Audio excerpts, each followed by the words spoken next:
Morning, Abotai. Erev Shabbat Shalom. Yesterday we were speaking about the fact that parents should not be overly demanding, overly exacting from their children, especially because the Chachamim tell us that parents are able to absolve their children, they're able to exempt their children from honoring them, and by doing so, they prevent all sorts of transgressions, also their children from transgressing all sorts of things that have to do with Kibud Avayim.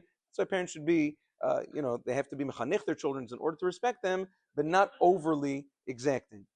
Interestingly, what happens if, inevitably there are parents that are tough, that are exacting, that are overburdening to their children? Is there still a chiyuv of kibud avayim in that situation?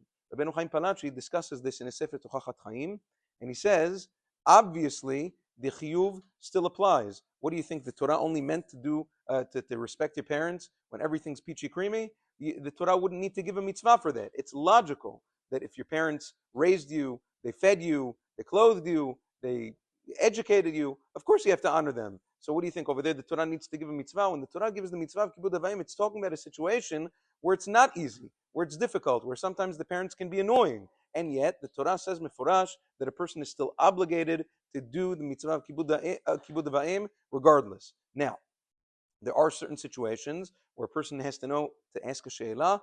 A person's doing everything he can, and it's not working. For instance, if let's say parents are not so religious, and the children are ba'alet teshuvah, and the parents are making the children crazy about their life choice of being choser b'teshuvah and being shomer Torah mitzvot, over there you have to know, maybe sometimes it's a good idea to separate a little bit.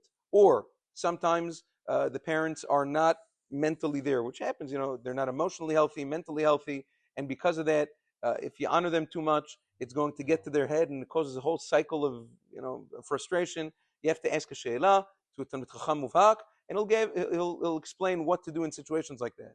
But not to think chalila that when it gets a little bit difficult to do the mitzvah, then the person becomes patur. On the contrary, the more difficult the mitzvah is, that's when the person gets the most sachar. B'ezrat Hashem, we'll continue with this next week. B'ezrat Hashem, this evening, Mincha Kabbalat Shabbat and Arvit is at 4:10. Shabbat Shalom. And next week, B'ezrat Hashem, we'll continue same schedule, which will happen to be Nitz beginning from Monday. Have a wonderful day.